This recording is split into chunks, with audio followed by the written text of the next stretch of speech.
What's going on YouTube? My name is Jason and welcome to the channel. I hope you are safe and sane so far. Today I will be reviewing my watch collection. I bought most of the watches shown here starting from 2016 and I now have 22 watches, including having sold 6 and giving one away. I will run through the collection by brand in alphabetical order. The main thing I want to share with you today is the reason for buying each watch, as I would want to revisit this collection maybe 5 years down the road to see how much has changed. So let's start with Casio. The first Casio, an Edifice EF514, was a gift from my girlfriend, now wife, in 2008.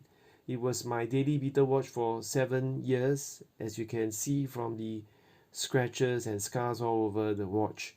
It has a fixed bezel and an integrated stainless steel bracelet. The pushers do not work anymore, as you will see. I cannot even engage either pushers and the sub dials remain stuck at when they were last used. I've tried the independent watchmakers and the Casio service center and I'm told that it's likely water damage, but none of them will want to help me fix it. The next Casio, an EFB301J World Time. I bought this at a G Factory store at Takashimaya in 2016 before my trip to Japan. I bought this watch for its rose gold and brown leather strap combination, as I only had a black leather strap dress watch then. You can see how the pushers work to show the world time in the sub dial as well as the lovely sunburst dial. The next Casio is the first and only G-Shock in my collection.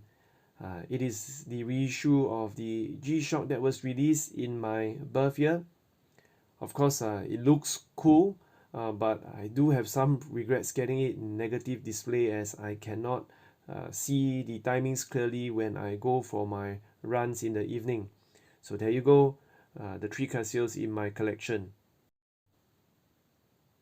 The 2 Citizen in my collection are mainly impulse buys with no particular theme in mind. Both are divers with 200 meters water resistance. I had 2 Citizen dress watches, but one was given to my father-in-law and the other was sold earlier this year. The first is the Citizen Eco Drive Pro Master Diver BN0191 ATL. The BN0191 ATL is the only solar powered watch in my collection. It has a solid 60-click unidirectional rotating bezel that has decent bezel action with crunchy sound. The stainless steel bracelet has solid end links and a foldable clasp with 3 micro adjustment positions. The next Citizen, also known as the Fugu, this version with the red bezel insert and white dial, is a limited edition of 888 pieces. This watch wears a smaller 42mm on the wrist compared to the 46mm on the first diver and houses the Citizen caliber 8203 movement. Apart from the color combination, the crown at the 8 o'clock position stands out. Here is some lume footage. Notice how much brighter the lume on the Fugu appears compared to the BN0191. Moving away from divers, we have 3 dress watches here. One from Longines, Orient and Orient Star each.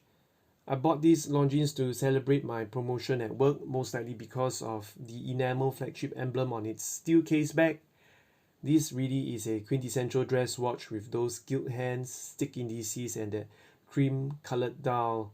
With a case diameter of 38.5mm, a lug-to-lug width of 46mm and a thickness of just 10.25mm, this watch slides easily under the cuff of most shirts.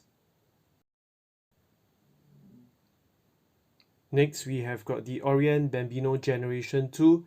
This Orient was bought heavily influenced by YouTubers. The watch has a vintage style dome, crystal and blued hands. The movement also hacks and winds. It is not the perfect dress watch though, as the 40.5mm case size is considered large by these genre standards, and the supplied leather strap is too stiff, if not cardboardish. More importantly, because I wore this as one of my watches on my wedding day, it will remain in my collection. What do you do when the pre-wedding photographer advises the groom to wear only a leather strap watch for the photo shoot when he already bought one on a steel bracelet? That's right. This is the reason I bought this Orient Star Elegant Classic. The supplied leather strap on this Orient Star is more supple and of a higher quality than the Orient. This has the Breguet style blue hands, a waffle dial and a power reserve indicator at the 12 o'clock position. It also has a display case back showing off a slightly decorated in-house movement. Next, we have a pair of Seagull chronographs. The first is the Seagull 1963 reissue, seen here on an olive green Tochigi leather NATO strap from Maker's Watch Not. I bought this made in China chronograph from a local dealer under the heavy influence of YouTubers again. This one has a dome sapphire crystal and I quite like the diminutive case size which adds to its vintage styling. I bought the slightly larger chronograph, the M200S from JD.com, while on holiday with my newly minted wife in Korea. This has Roman numerals painted on its guilloche dial as well as a power reserve indicator. If you flip over and look through the display case back, you will see that the movement looks almost the same on both Seagulls except for the scale, even though the M200S has a power reserve indicator. The movement you see here is actually manufactured on machines Seagull acquired from a Swiss watchmaker in the 1960s. Here we have got 9 Seikos, and it is no surprise that this Japanese brand forms the bulge bracket as they are really value for money watches. I will start with the SKX009K2. The SKX is the watch that almost every YouTuber recommended before 2019 for an affordable watch collection. This comes with the Pepsi aluminum insert and the Jubilee bracelet. Although I do not wear it often now, this really is a good starter watch for any collection. I have thought of selling it often, but now that it's discontinued, I'll probably keep it in my collection for a while longer. Next up is the Seiko 5 SNZF15 Sea Urchin. I bought it because you guessed it, it looks like a Rolex Submariner. But at its price point, do not expect the feel to be anywhere near that of a Sabi. This is the Seiko 5 relaunch, the SRPD63 with the green sunburst dial and green bezel and a rose gold finish on its applied indices. This series has got a movement upgrade sporting the 4R36 movement that hacks and hand winds. We now move to the Seikos with the higher price point. Here we have the watch that I bought to celebrate my engagement, and it's also the other watch I wore to my wedding, the SJE073. It is almost similar to the SARX055, but this comes in my preferred stainless steel case, and it's a limited edition of 1,881 pieces. This is the Seiko Presage Starbar SSA385J1.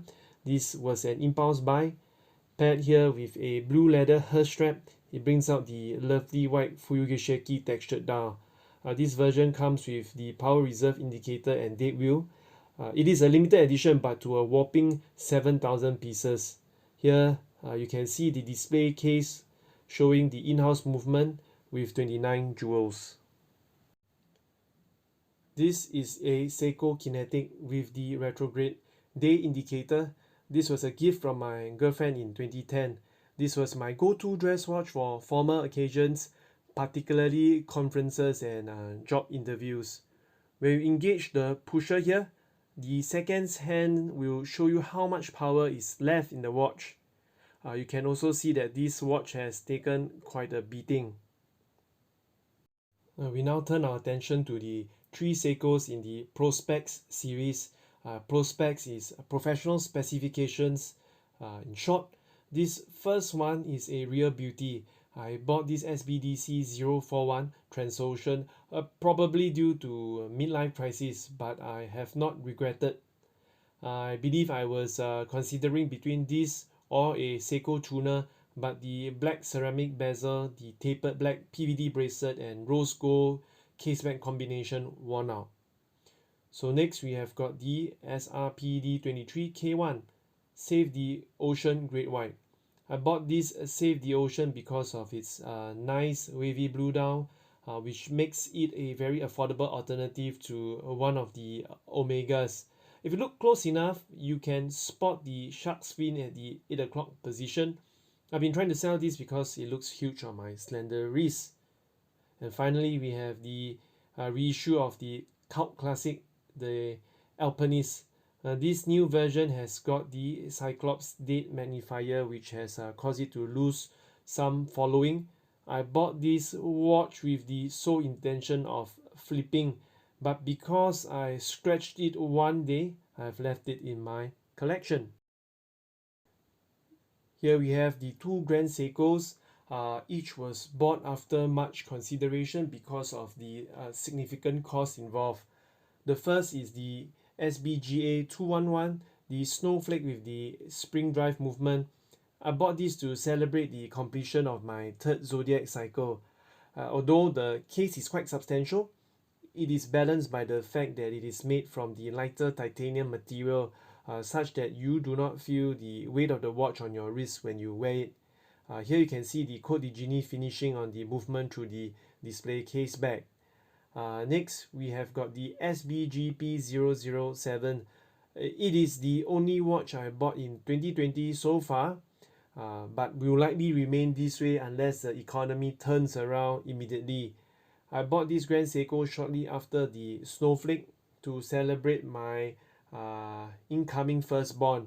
While it is a quartz, the entire watch is manufactured to another level. The overall finishing, textured dial, that 5-pointed star, and the Grand Seiko lion on the case back are things that add to the watch's value.